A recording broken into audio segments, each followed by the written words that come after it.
Let's get started then. Tonight's talk is about the electrical impedance of loudspeakers. And I will start with a small presentation outline, and probably from there you can already understand why I decided to call this, what are these peaks anyway?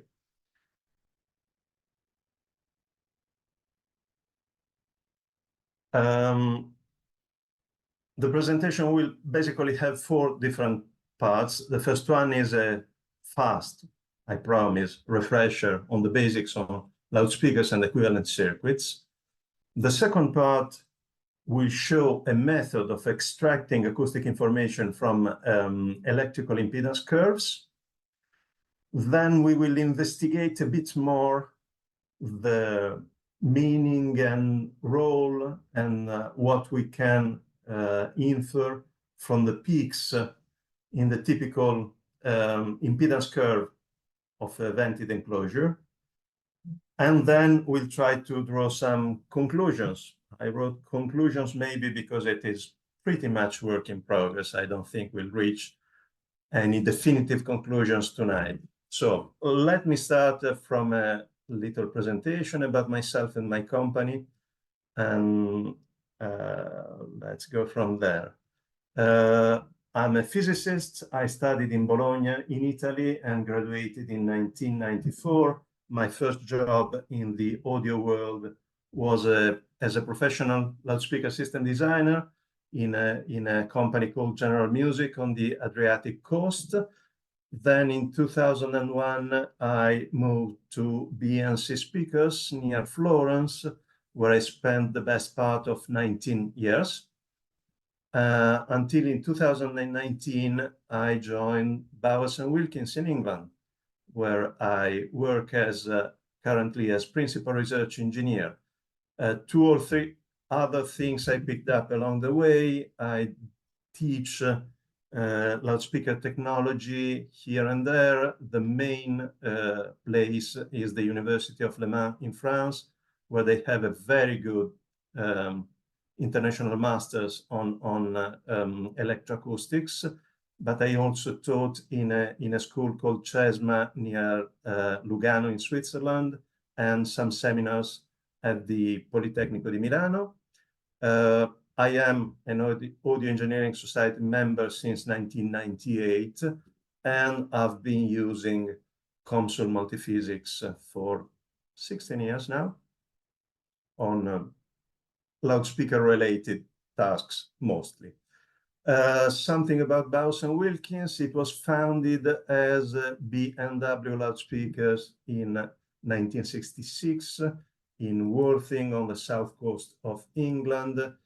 This is a photo of the initial group. The guy here I'm circling around was the founder, John Bowers. For a long part of our history, we have been known and considered a loudspeaker company, and we still are mostly. We still do a lot of loudspeaker in the traditional sense, if you wish.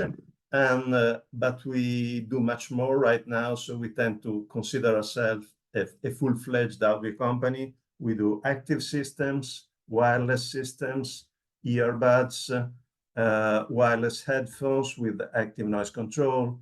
We do soundbars, we do systems for TV sets. We have several automotive partnerships, many different product lines. And the last thing I want to mention is that since 2022, Bowers and Wilkins is part of the Massimo Consumer Group.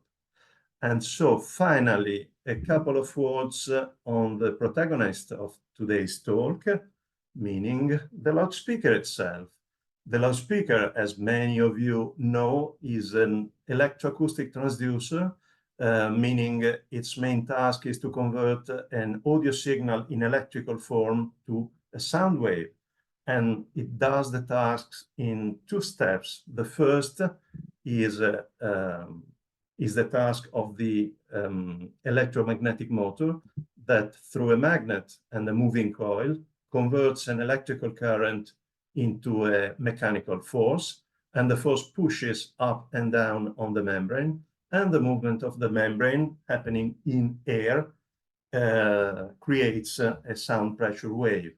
Now, there's a description of a technical description of the loudspeaker that has been used for many decades now, and it is the description through equivalent circuits, meaning that we can draw a circuit with lumped element involving all the three domains, electrical, mechanical, and acoustical, and this can give us answer as to the performance of the loudspeaker itself.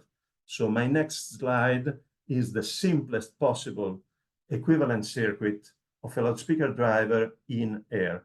And you can recognize easily that those three meshes correspond exactly to the three domains where a loudspeaker driver works. So this resistance up here is exactly the electrical resistance of the coil. This gyrator here represents the motor and tells us how well electrical current becomes force. These three elements are the moving parts of the loudspeaker, the moving mass, the spring, meaning the suspensions, and the mechanical losses. This second transformers brings us into the acoustic world, where there is nothing apparently. There is something, but there are simplifications involved here. But we will see the acoustic load as in the enclosure added down here. Now, this type of representation has at least two main advantages. The first is reminding us that in a loudspeaker, everything is linked. So when I change something in the mechanical part of my device, the consequences will be felt in the electrical side and on the acoustical side, and vice versa, and with all the combination. If I change anything in acoustics, I will see it in electrical measurements. And that's basically the main topic for tonight. The second advantage is that we can decide to work in one domain only and redraw these circuits using only mechanical elements or only acoustic elements, or, as it is more common, only electrical elements. So if we convert to electric all the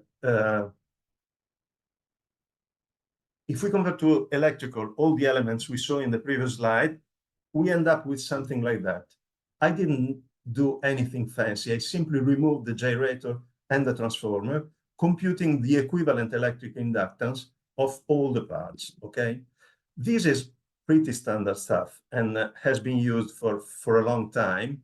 And for example, to measure the small signal parameter of a loudspeaker driver, a very common method is the so-called added mass technique.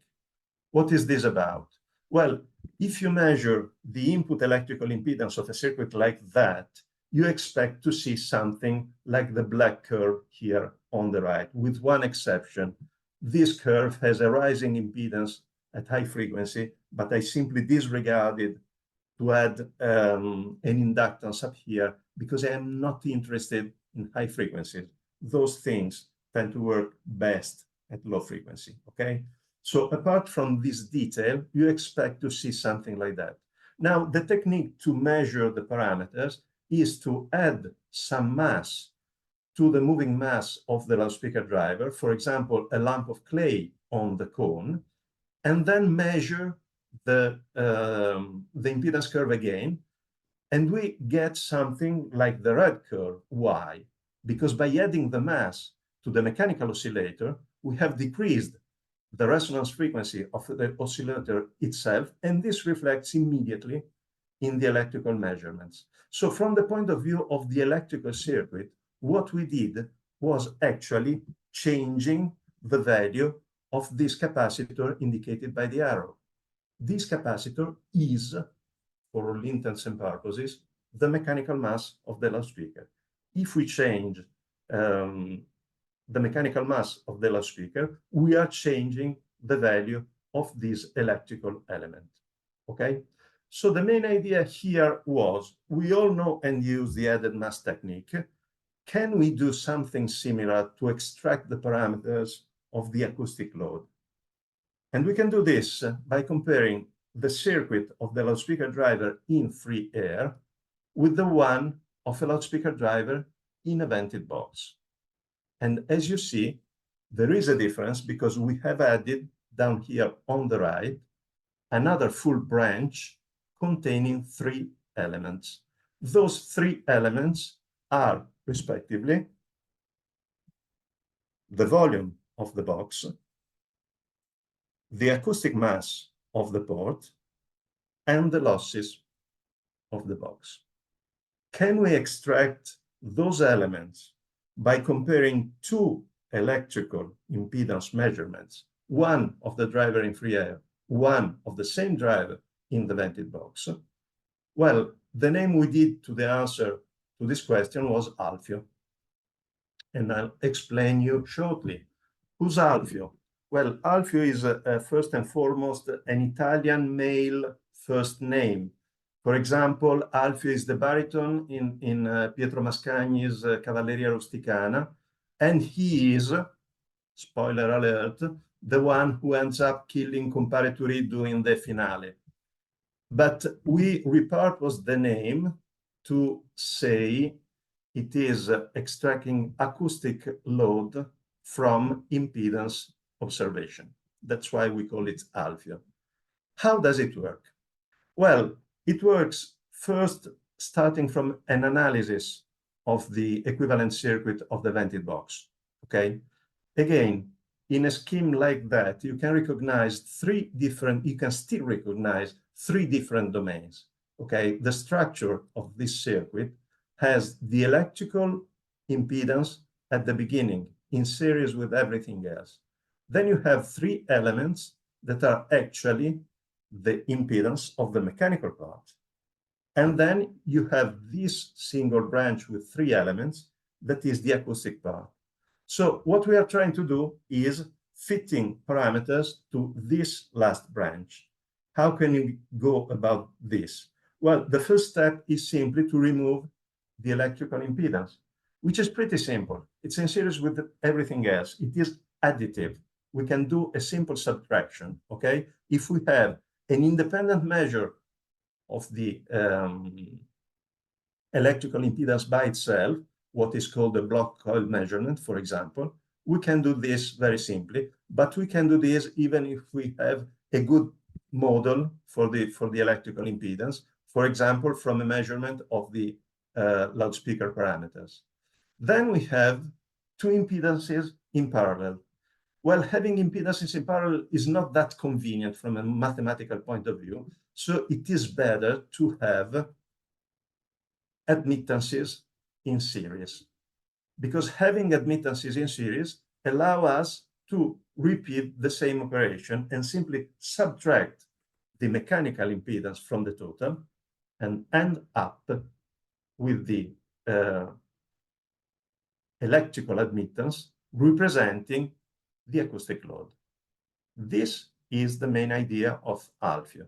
We take 2 measurements, and through 3 steps, we end up with something where we can fit the 3 parameters of the acoustic branch. Now, let's see that in practice on real measurements. The starting point is this one, same driver without a box and inside a vented box, okay?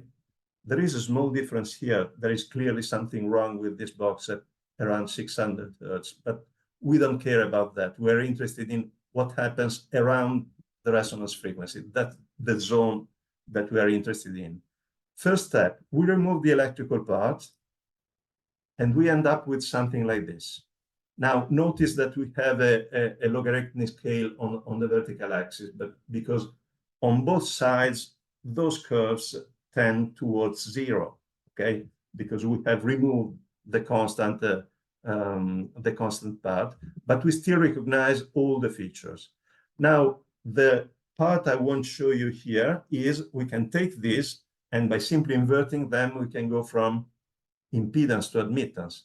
And then we take a simple subtraction in the complex plane, of course, and we end up with something like this, a very clean and neat resonance peak that represents the behavior of our Helmholtz resonator, of our acoustic oscillator in this case. And we can fit a resonance curve to this, and it works very well. Okay? Let's see what are the results of a technique like this in a real case. Okay, this is a laboratory prototype, as you can easily see from the photos, nothing fancy, and it has an internal volume computed by CAD drawings of around 14.6 liters. And it has a port on the back, and the port has a physical length of 153 millimeters. But we know that when we consider ports, we need to take into account that there is a conversion from plane waves to spherical waves happening on both sides of those ducts. So we need to add what are called end corrections to this duct to compute an effective length in this case. And in this situation, the end correction is around 35 millimeters. So we end up with a final number of 188, okay? Now, if we apply Alfio in its very basic form, the one that I've shown you until now, the results are 15.4 liters of volume and 181. I would say that's not bad. It's not too far from the real values, but that was the starting point. Then during last year, mostly, there's been a lot of work being done by a student from the Politecnico di Milano, Ahmed Said, with the support and help of my colleague Carol Bugay. And they tested and tried many different systems and many different improvements to the method and to the circuit. And when we apply the best of the proposed improvements, the results go to 14.5 liters for the internal volume and 187 for the computed port length. What is this improvement?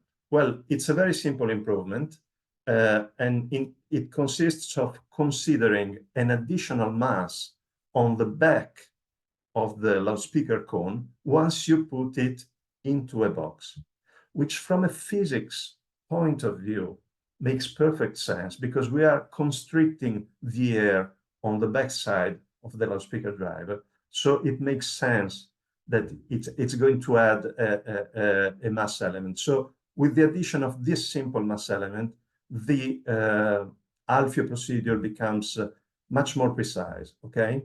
And we like the outcome, and we have also internally built a small MATLAB application to make applying the method much easier. I won't be able to share the application. It's for internal use only, but I can share the interface, and you can see it, and you see exactly the same steps that I've shown you earlier. And if you compare the fitting of this curve down here to the fitting that I've shown you some slides earlier, this one, for example, you can easily recognize that on this part of the fitting, the new model does a better job of keeping the model valid to a higher frequency. Okay? That's basically Alfio. Now, I have presented most of this material last January at the AES conference on acoustics and sound reinforcement in Le Mans. While doing this presentation, I did an off-the-cuff remark regarding the peaks of the vented box impedance. There are two peaks in the vented box impedance, And we know there are two oscillators in the vented box. One is the mechanical oscillator of the loudspeaker driver, and the other is the acoustical oscillator, the Helmholtz resonator of the vented box itself. So I said, don't trust those who say that the two peaks are the mechanical resonance and the acoustic resonance, because it is not true. End of the remark, okay? I did not have a slide on that because I didn't really plan to say that, but I was thinking about something like this, where you see this kind of presentation and they say, this is the resonance of the port, this is the resonance of the driver. Wrong. At the end of my presentation, I got a question. I got a question from a student asking, can you please elaborate a little bit about that? Can you please explain why you're saying that this interpretation is wrong? And so I had to go back to the electrical circuit, electrical equivalent circuit, and sketch something on the chalkboard to explain a simple fact. Those two oscillators, from the point of view of the electrical circuit, are different in nature. The mechanical oscillator is a parallel RLC circuit, so it creates a peak in the impedance. The acoustic oscillator is a series RLC circuit, and so it creates a dip in the impedance, the one that I drawn in a dashed line on the chalkboard. So once you take those two oscillators and you put them in parallel to each other, what happens is that the acoustic ones dominates on the mechanical ones wherever the acoustic one has lower impedance. And so you end up with these two peaks that have nothing to do with the acoustic or the mechanical resonance frequency. The resonance frequency is still there, but it is not on a peak. It is in the dip. It is at the bottom of the dip. And this is common knowledge in the loudspeaker engineers community. I think I learned this 28 years ago or something like that. So we know exactly where the acoustic resonance is. About the mechanical resonance, it's been canceled by the acoustical one, so we don't know where it ended up. Okay? Disappeared. Missed in action. By the way, I thank very much Adam Hill for taking this photograph and sharing it on LinkedIn. It was exactly the moment where I was saying, I don't know where the mechanical resonance is. And the answer has been well accepted. I didn't get follow-up questions, but I had one in my mind, because I had just explained what those peaks aren't. And I was curious to find what those peaks are. So once back to England, I decided to go to the source, let's say, or at least to the thing that started it all, because it all started in 2019 at the AES conference in New York, when I watched the presentation by the Samsung Labs America, and the presentation was this one by Lazar and Kubota, called Analysis of a Vented Box Loudspeaker System via the Impedance Function. Now, there was one detail I remembered about that presentation, and the detail was that the presentation, the work was not presented by the authors. It was presented by their boss, Alain Devantier, very experienced loudspeaker engineer. And during the presentation, he said, I've been working on loudspeakers for a long time, and I have no idea what those peaks are. And I could certainly say the same, okay? Now, the main focus of this paper is on the losses in a vented box loudspeaker system, but they say something interesting about the peaks. So let me guide you through some parts of this paper. These are the first two figures in Lazar and Kubota. The first one is a complete circuit, as the first I showed you earlier. You recognize all the elements, the electrical mesh, the mechanical mesh. The acoustic mesh is much more full of elements, but basically it depicts the vented box. And again, they do the same operation and they translate everything to electrical.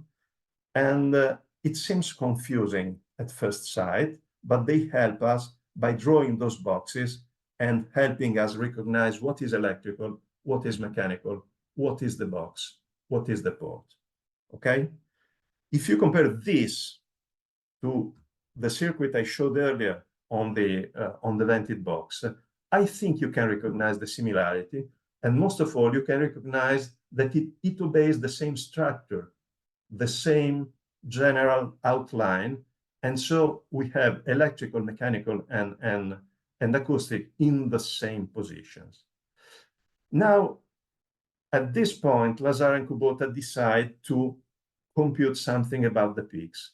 And they do two smart choices here. First of all, they remove the electrical part, exactly as the first part of Alfeo, okay? Because they are interested in what they call the load impedance, what happens after the voice coil, because the voice coil does not contribute to the resonances per se. Of course, the mass of the coil does contribute, but this is here, okay? And then the second thing is very common when you are looking for undamped resonances. You simply remove all the losses. So you take out all the resistances in there. And you end up with a circuit that looks like this, okay? Mechanical resonance, acoustic resonance, 4 reactive elements. And if you compute the input impedance of a circuit like this, we are not talking about peaks and dips anymore. We're talking about poles and zeros, okay? We have infinities here. And on the right, you see a sketch of the impedance in 3 parts: the peak of the mechanical impedance, the dip of the acoustic impedance, and the combination of the two. And then Lazar and Kubota go on to compute the peaks in a pretty standard way. They write explicitly the impedance of the load, and they recognize that the poles, of course, are the zeros of the denominator of this thing. So to simplify things a bit, they define some additional quantities. The first two are the original resonances, okay, omega 1 and omega 2. And then they define a ratio of inductors, and in this case, inductors means springs. And they define a ratio of capacitors, and in this case, capacitors means mass, mechanical mass, acoustic mass, okay? And they end up with something that is a formula for the solution of a quadratic equation. And it looks like this. The pole frequencies are the roots of the denominator of 4, quadratic in S squared. Here you go. That's your formula. You can compute the peaks. Are you happy? I'm not. I'm not a big fan of formulas per se. They are nice. They allow you to compute a lot of things, but they don't give that much insight. They don't give you formulas like this, don't give you a real understanding of what is happening here, okay? And possibly the authors themselves were not that happy with the formula, with the bare formula, so much so that they present an alternate perspective. And they say from an alternate perspective, the pole frequencies may be derived by looking at the mechanical impedance of the driver and the acoustic impedance of the box and pole separately, like this, Z1, Z2. And the impedance ZL may they be written as the parallel of the two, and we end up with Z1 plus Z2 at the denominator. And this means that the poles of ZL occur at frequencies where the denominator is 0, where Z1 and Z2 are equal in magnitude and opposite in phase. Okay, this is the meaning of those small arrows. And this is a bit more in my, it is a bit more what I like, okay? We see that we have the peaks where those two curves cross each other and where they are equal in amplitude and opposite in phase. But I was looking for something more. So I tried a different approach, going back to their circuit and trying to write things in a different way. So I took their denominator, reordered the terms, and equaled them to 0. Then I changed from the Laplace variable s to the Fourier variable omega to remove all the squares of the imaginary unit. And then I divided for the coefficient of the highest order, okay? And I ended up with something like this in omega squared this time. And of course, we can do the same thing and apply some definitions to simplify the equation. Now, two of them are exactly as in the paper. Omega 1 is the mechanical resonance. Omega 2 is the acoustic resonance. And then there's a third one that I called omega m as in mixed, because it appears down here and mixes one element from each circuit. We have the volume of the box as a spring, and we have the mechanical mass of the loudspeaker driver. So we end up with an equation that looks like this. And it's a bit nicer, okay? It's close to a standard quadratic equation.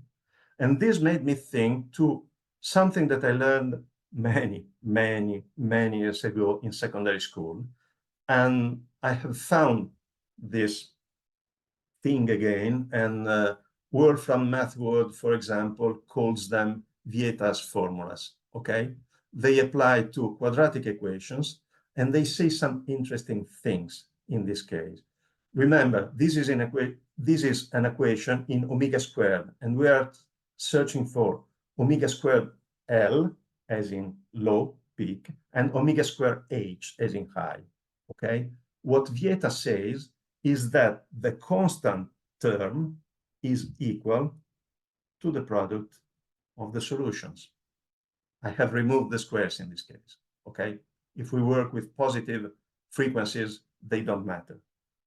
And the second of Vieta's formulas says that the coefficient of the linear term changed of sign is equal to the sum of the solutions. What are the consequences of all that? Well, there's a first consequence. And the first consequence is that the geometric mean of the peak frequencies equals the geometric mean of the driver resonance and the box resonance. I did a change of notation here. I called them F1 and F2 in the previous slides, but we in the loudspeaker community know them as Fs, resonance of the driver, and FB, resonance of the box. The product of those two is equal to the product of the peak frequency. This means that if we draw everything on a logarithmic frequency scale, there is a common center in here, like this, and omega 2 and omega 1 are at equal distance from this, as well as omega L and omega H, okay? Now, this has another interesting consequence, because from the curve of the vented box, we know 3 of them, but we can compute the 4th. We can compute the resonance of the driver out of the peaks and the dip. And voila, we retrieve the mechanical peak. We retrieve the mechanical resonance that I declared missing in action 3 months ago, okay? So this is a first answer. We can compute the resonance of the driver. Second formula talks about the mixed frequency, okay? What can we extract from that? Well, now we have all the other frequencies, and we can compute this mixed frequency.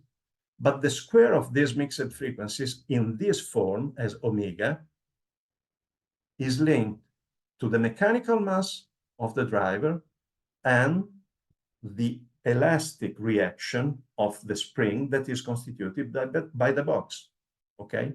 So the mechanical compliance of the loudspeaker enclosure. And this means that from computing this mixed frequency, we can directly compute the volume of the box. So we have done exactly what Alfio did by curve fitting, by simply doing computations on the peaks of the vented box impedance, okay? We know the radiating frequency of the box, and you can use any from air density times the square of speed of sound, or the constant heat, the heat coefficient ratio times the atmospheric pressure, whatever you prefer for the bulk modulus of the air. But with this formula, you go straight from this CMB to the internal volume of the box. I don't want to kill you with formulas tonight, so I won't show you to the end, but you can also compute the acoustic mass of the port via this road, because once you know the volume, you know the resonance of the box, and you can compute the acoustic mass of the port, okay? So in a nutshell, what we have learned here tonight is that our good Italian friend Alfio has a British relative called Alfie, as in acoustic load from impedance extremes. We can extract the same numbers by simply using the peaks and dip of the impedance curve. Now, puns aside, which one do I prefer of those two? I tend to be partial to Alfio because we've been working on it for a longer time. And I have to say that the second method is completely untested. I did some fast computation and it looks like it works. It looks well-founded, but I don't have a lot of experience. So if you want to try, do the computations, tell me how far you are from the real values, you're welcome to do so. The other thing I have to say is there's a fundamental, almost philosophical difference between the two methods, because one relies on curve fitting, so it's more complete, and one relies on the position of 3 points alone, so it is a bit less robust from afar, okay? And you cannot do the things we did with Alfio, as in increasing the performance by adding other elements, because in this case, things become much more complicated. Again, Alfie relies on some assumptions. For example, the fact that introducing the losses, the frequencies are not going to move that much. Is it justified? It probably is, but I'm not 100% sure, okay? But these are the methods I wanted to talk about tonight. Conclusions. We have Alfio, a method for extracting the tuning and geometrical size of a vented enclosure by fitting electrical impedance measurements to our model, and with additional knowledge of the driver parameters. Always remember that for those methods, you don't need only the impedance curves, you also need a reliable set of parameters of the driver you're using. And then we have Mr. Alfie. That's a simplified version that can be extracted from the peaks and dip of the impedance curve of a vented box alone. And knowing the driver parameters, we can reconstruct the driver resonance frequency using the geometric mean of the peak frequencies that equals the geometric mean of driver and box resonance. And the quadratic difference reveals the box volume and the acoustic mass of the port. All that can look like a lab exercise, but I think it tells us at least two interesting things.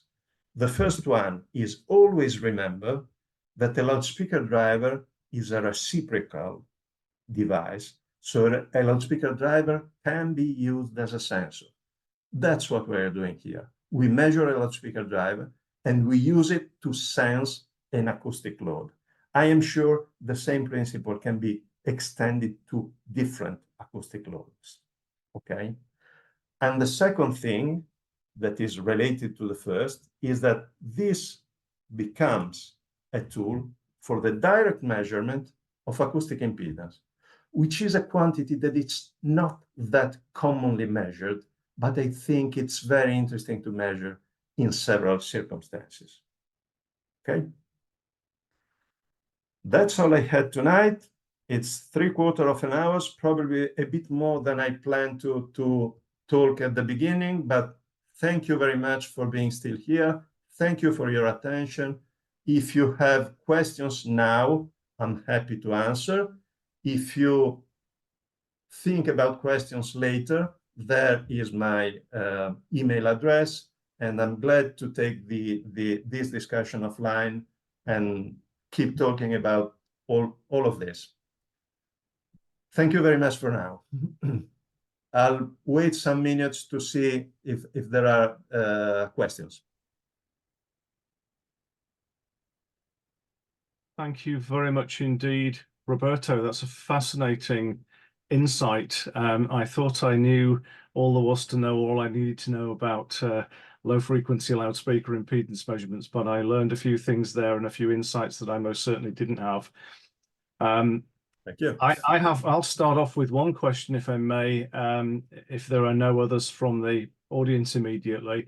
How sensitive is the method in general that you've described, the Alfeo approach, to variations in less well controlled parameters like mechanical resistance and particularly stiffness of the drive unit itself?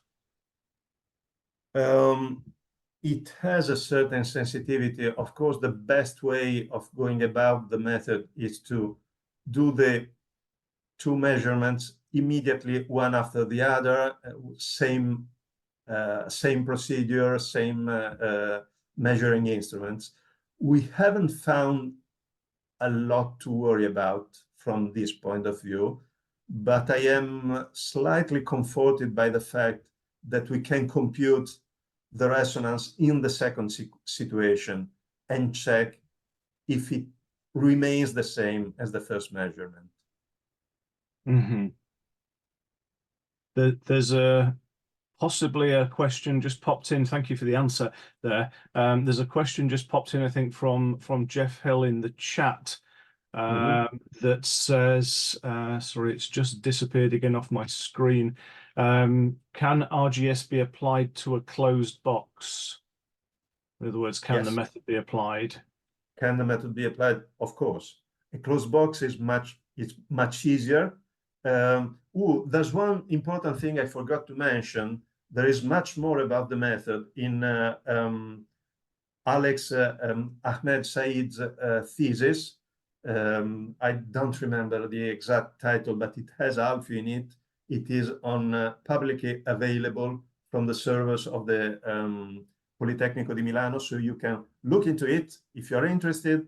There is much more, and Ahmed tried to apply the method to closed boxes and even passive radiators. So there's more to that. Can we get the link? Can I just ask to the audience, please, if you have Q&A questions, please pop them in the Q&A box at the bottom of the screen and not in the chat, because the chat's rolling past at a withering pace and we may miss some of the questions. Rob Phillips has popped one in the chat and says, how about transmission line enclosures? We haven't experimented with that, but as long as you can basically apply the same assumptions, you should be safe. Transmission line enclosures, of course, are not something that you can model literally with lamp parameters because they are extended. Okay, but apart from that, That's probably an interesting experiment to do. Why not? I Okay. guess I haven't done that, but I would certainly try if you have a transmission line available.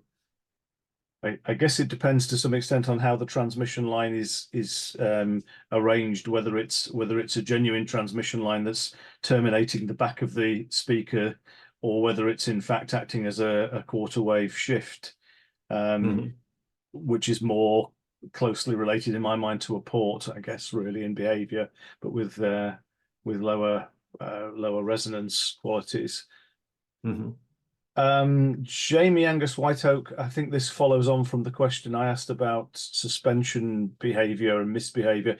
And she says, how does linearity affect accuracy, e.g. suspension nonlinearity? It does affect accuracy, of course. This is all in small signal regime. So as long as everything is linear, the method works. I wouldn't try it at high level. I see no reason to test this at high level. It works as long as you are in the assumptions of small signal modeling. That's all there is to it. Makes very good sense. Yeah, thank you. Rohan Joubert is asking, well, first of all, he's saying, grazie, Roberto. How does the spring and the surround, the spider and the surround affect the mass spring system and the resonant frequency? Well, they are lumped together in this case, because the basic model says that spider and surround are one single mechanical spring. So we cannot really tell the effects apart. But yeah, again, the only assumption here is they do not change too much when you put the driver in the box. Okay, thank you. Do we have any more questions, please? Any more questions for Roberto? There's a couple of comments in the chat. One from Kurt Hoyt, who says, you have audience near and far. I'm in California. Cheers from Kurt Hoyt at Trinov. Thank you, Kurt. Good to know we're reaching far and wide. And there's a comment from somebody called Vinay. Sorry, I can't see the full surname in my box because it's not quite okay. Vinay Vadakut Surendran. Sorry if I totally mangle the pronunciation, but a comment that says lumped modeling works best within a physical range where the wavelength is bigger than the physical dimensions of a volume or mechanical element of the driver, so that the whole unit behaves as one piece. Yeah. So for applying to transmission line type boxes where there is a gradient-like behavior through the length of the transmission line, this approach might not be the best thing to do. I guess that kind of same thing that you were saying yourself, Roberto. Yeah. Etienne Rivet, or Rivet, I think that will be pronounced. Thank you, Roberto. In my opinion about the transmission line, you would need to get a good idea of the geometry of the line. A straight tube may be okay thanks to the well-known equation with cos theta j sine theta, but much more difficult with a maze. Sure. Yeah. I expect to see clearly the resonances of a straight tube. I agree with Etienne. Yeah. Completely. Okay, well, any more questions if we have them, please whack them in now. Otherwise, we will thank Roberto very much again. Looks like no more questions. So, Roberto, thank you so much on behalf of the Audio Engineering Society UK for a fascinating talk. Sorry for one or two IT problems at the start, but I hope it didn't impair the talk in any way for anybody. It's certainly been fascinating. Thank you so much. There is one last question. It says, can we get the link? That's Jeff Hill. I assume that's a link to the slides, or do we wait for the recording? Yes. Or maybe that's time to retrieve the link. I think he's referring to the link of the thesis, right? Yeah, I think that's probably right. Yes. Okay, I promise I will share the link That's great. and you can distribute to the participants. Thanks for having me. Thanks to everyone that has connected tonight. Indeed. Thank you all. Thank you, Roberto, again. And good afternoon, good evening, everyone. Good morning, wherever you are in the world. Thanks for joining us. Thank you again. Bye-bye.